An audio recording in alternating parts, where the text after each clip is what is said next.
চলো আমরা সূচকের ক্রমের ব্যবহারের উপর কিছু উদাহরণ দেখি। পৃথিবীর ব্যাস আনুমানিক 1 গুণ 10 এর সপ্তম সূচক মিটার। তো নিচের কোনটি পৃথিবীর ব্যাস হতে পারে? এটা কেবল একটি অনুমান, এটা একটি অনুমানের মাধ্যমিক হিসাব। পাশের উত্তরগুলির মধ্যে কোনটি সব থেকে কাছাকাছি হবে সেটি আমাদের বের করতে হবে, অথবা 1 গুণ 10 এর সপ্তম সূচক কোনটি হবে তা বের করতে হবে। এখানে মূল বিষয়টি হলো 1 গুণ 10 এর সপ্তম সূচককে ভেঙে লিখে ফেলা, অর্থাৎ 1 এর পর 7টি শূন্য লিখা। 1 2 3 4 5 6 7। আমি এখানে কিছু কমা দিচ্ছি যেন আমাদের পড়তে সুবিধা হয়, অথবা অন্যভাবে বলা যায় 1 গুণ 10 এর সপ্তম সূচক সমান 1 কোটি। তাহলে এগুলোর মধ্যে কোন উত্তরটি আমাদের মোটামুটি ভাবে অনুমানের সব থেকে কাছাকাছি যাবে? এই যে এখানে আছে 1 লক্ষ, অথবা 12,71,543। যদি আমি আসলেই মোটামুটি ভাবে অনুমান করে এটা হিসাব করতে চাই, তাহলে উত্তরটা 10 লক্ষে যেতে পারে, কিন্তু 1 কোটিতে না। তাহলে আমি এটা বাদ দিচ্ছি। পরেরটা হলো 1,27,15,430। যদি আমি আসলে মোটামুটি ভাবে অনুমান করে হিসাব করতে চাই, তাহলে আমি 1 কোটিতে যেতে পারবো। 1 কোটিতে হতো যদি আমি আসলে এটাকে শুধু একক অঙ্কে প্রকাশ করতে পারতাম। যদি আমি বৈজ্ঞানিক পদ্ধতিতে লিখতাম তাহলে পেতাম 1.271543 গুণ 10 এর সপ্তম সূচক। আমি এটা লিখে ফেলি, 1,27,15,430। অর্থাৎ বৈজ্ঞানিক পদ্ধতিতে 1.271543 গুণ 10 এর সপ্তম সূচক। এবং যখন তুমি এভাবে লিখবে, তুমি ধরেই নিবে এটা আনুমানিক হিসাব। তো আনুমানিকভাবেই আমি এটিকে 1 গুণ 10 এর সপ্তম সূচক বানাতাম। তাহলে এটাই আসলে আমাদের সবচেয়ে কাছাকাছি উত্তর বলে মনে হচ্ছে। এখন আমি এইখানে টিক দিয়ে রাখছি। এখন আমি যদি পরের উত্তরে যাই, 10 কোটি অথবা 1 গুণ 10 এর অষ্টম সূচক পাবো। এটা খুব বড় হয়ে যায়। এবং পরেরটি যদি আমি এটা লিখতাম, এটা 100 কোটি হতো, অথবা 1 গুণ 10 এর নবম সূচক হতো। সুতরাং এটাও খুব বড় হয়ে যাচ্ছে। অতএব আরো একবার এটাকেই সবচেয়ে সঠিক উত্তর বলে মনে হচ্ছে। এখন চলো আমরা আরো 2 বার অন্য একটি উদাহরণ দিয়ে চেষ্টা করি। তাহলে এখানে আমাদের বলা হয়েছে 7 গুণ 10 এর পঞ্চম সূচক 1 গুণ 10 এর চতুর্থ সূচকের চেয়ে কত গুণ বড়?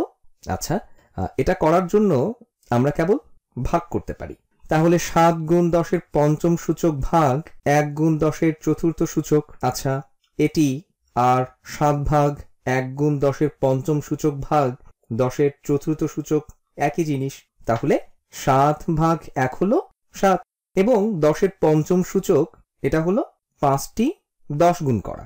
আর তারপর তুমি সেটিকে 4টি 10 দিয়ে ভাগ করছো, তাহলে তোমার কাছে একটি 10 অবশিষ্ট থাকছে। অথবা যদি তোমার সূচকের বৈশিষ্ট্য মনে থাকে, এক্ষেত্রেও একই জিনিস হবে, অর্থাৎ 10 এর সূচক 5 বিয়োগ 4, অথবা 10 এর প্রথম সূচক। তাহলে এটা ঠিক এখানে এই সম্পূর্ণ কাজের উদ্দেশ্য হলো সহজ করে 10 এর প্রথম সূচকে নেওয়া, অথবা আমি এটাকে আসলে এভাবে লিখতে পারি, 10 এর সূচক 5 বিয়োগ 4 সমান 10 এর সূচক 1, যা সমান হলো শুধু 10। তাহলে এটা হবে 7 গুণ 10,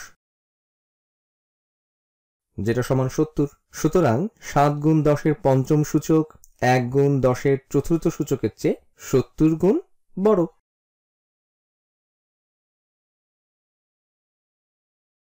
তাহলে আমরা আরো একটি করি। এখানে জানতে চাওয়া হচ্ছে কোন সংখ্যা থেকে 3 গুণ 10 এর নবম সূচক 30,000 গুণ বড়।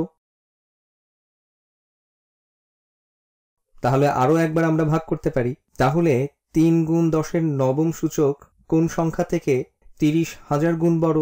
তাহলে চলো আমরা শুধু 30,000 দ্বারা ভাগ করি এবং দেখি আমরা কি পাই। আর এখানে আমরা একটি সূচকীয় প্রতীক ধরনের কিছু একটা লিখেছি, অথবা আমরা আসলে বলতে পারি এটা বৈজ্ঞানিক পদ্ধতিতে লেখা। এখানে আমরা সংখ্যাটি কেবল লিখে ফেললাম। তাহলে আমরা যা করতে পারি তা হলো এই সংখ্যাটি এখানে লিখে ফেলা, তারপর ভাগ করা, অথবা আমরা এটিকে বৈজ্ঞানিক পদ্ধতিতে লিখে ফেলব। তাহলে চলো আমরা যে কোনো একটি উপায় করি। তাহলে যদি আমরা উপরের সংখ্যাটিকে ভেঙে ফেলি, আমরা লিখতে পারি 3-এর পর 9টি শূন্য, 1 2 3 4 5 6 7 8 9। আমি এখানে কিছু কমা দেই যেন আমাদের পড়তে সুবিধা হয়। আর তারপর আমরা সেটাকে 3-এর পর 4টা শূন্য দ্বারা ভাগ করি। তো 1 2 3 4। আর তারপর আমরা শূন্যগুলো বাদ দিতে পারি। আমরা বলতে পারি আচ্ছা চলো আমরা উপরের এবং নিচের সংখ্যাটিকে 10 দ্বারা ভাগ করি। চলো আমরা এটাকে আরেকটি 10 ভাগ করি, আরেকটি 10 দ্বারা, 10 দ্বারা। আর তারপর চলো আমরা দেখি আমরা 10 দ্বারা সবগুলো ভাগ করে ফেলেছি। এবং এখন চলো আমরা উপরের এবং নিচের সংখ্যাটিকে 3 দ্বারা ভাগ করি। তাহলে আমরা পাবো একটি 1, এটা হবে 1। তাহলে নিচের অংশে আমাদের শুধু একটি 1 অবশিষ্ট আছে এবং আমাদের আছে 1-এর উপর 1 2 3 4 5 5টি শূন্য। তাহলে এটা হবে 1-এর পর 1 2 3 4 5 5টি শূন্য, অথবা 1 লক্ষ। এখন চলো আমরা লিখি, এগুলোর উভয়কে বৈজ্ঞানিক পদ্ধতিতে লেখা যায়। তাহলে 3 গুণ 10-এর নবম সূচক, আমি শুধু এটাকে পুনরায় লিখছি 3 গুণ 10-এর নবম সূচক, এবং আমরা এটাকে 30,000 দ্বারা ভাগ করছি, যেটা পুরোপুরি একই জিনিস। আমাদের এখানে আছে 1 2 3 4 4টি শূন্য, 3 গুণ 10-এর চতুর্থ সূচক, অথবা আমার মনে হয় আমার আসলেই বলা উচিত আমাদের কাছে 3-এর পর 4টি স্থান আছে, তাই 1 2 3 4। তাহলে 3 গুণ 10-এর চতুর্থ সূচক। তাহলে আমরা 3কে 3 দ্বারা ভাগ করতে পারি, আর তারপর আমরা এটাকে সহজভাবে করতে পারবো। তাহলে 3 ভাগ 3 হলো 1, এবং তারপর 10-এর নবম সূচক ভাগ 10-এর চতুর্থ সূচক।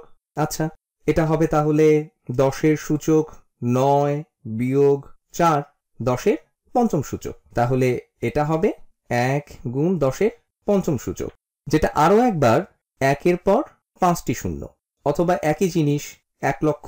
সুতরাং এটা 1 লক্ষের চেয়ে 30,000 গুণ বড়।